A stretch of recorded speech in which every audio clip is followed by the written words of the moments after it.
love the Shoutout kila Aussie Intrus at Aldin Vitor. Salamat sa inyong suporta mga kaprakti. no I'm funded. Play the game like it's nothing. I'm always thankful for Ang ating shoulder o deltoids o tinatawag ding delts ay isang maliit lang na muscle.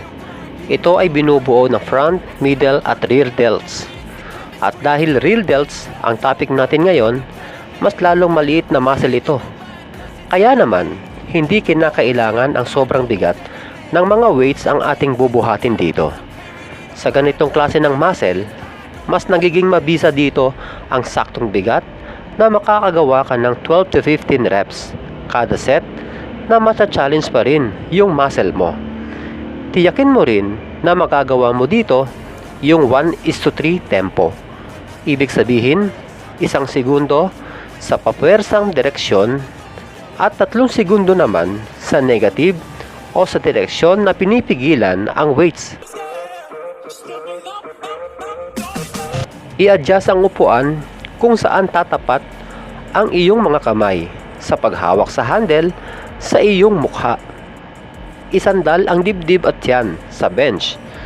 Sa pagkakahawak sa handle, tiyakin na nakataas o nakaangat ang mga siko upang mas matarget ng gusto ang rear delts.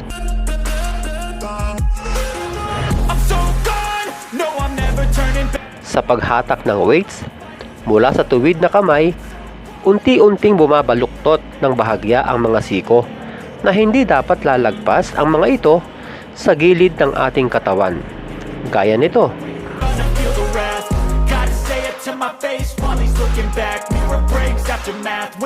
At sa negative movement, dahan-dahan itong gawin habang unti-unting tumutuwid ang ating mga kamay pagdating sa starting position o papunta sa harap.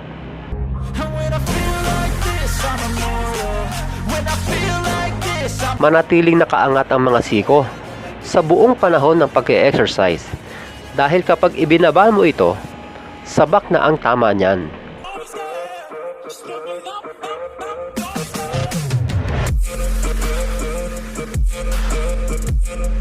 Isang napakahalagang tip, kumuha kayo ng puwersa sa inyong siko, huwag sa inyong kamay o palad.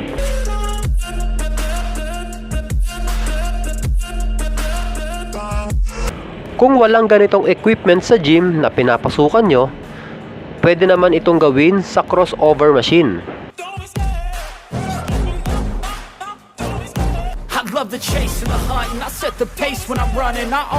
Sa totoo lang, isang exercise lang para sa rear delts ay sapat na.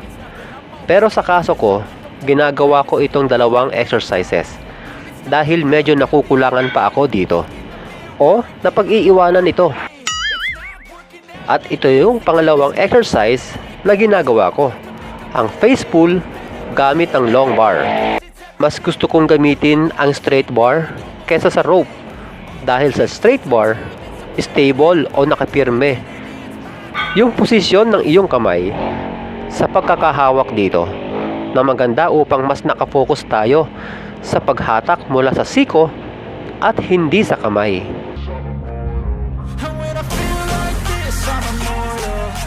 Hawakan ang bar nang malapad ng konti sa ating balikat.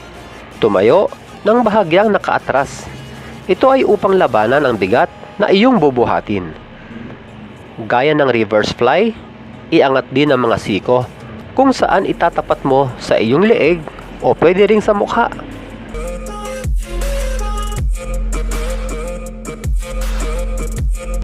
Muli, hindi na rin kailangang itodo sa paghatak kung saan lalagpas na ang mga siko sa iyong likuran dahil sa back at traps na ang tama niyan.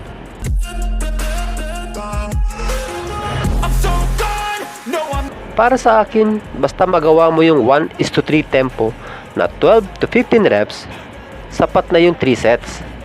Tandaan din na mas magiging epektibo ang paglaki ng rear delts kung ititrain mo ito ng 2 beses kada linggo na may pagitan ng 3 hanggang 4 na araw bago ito ulitin.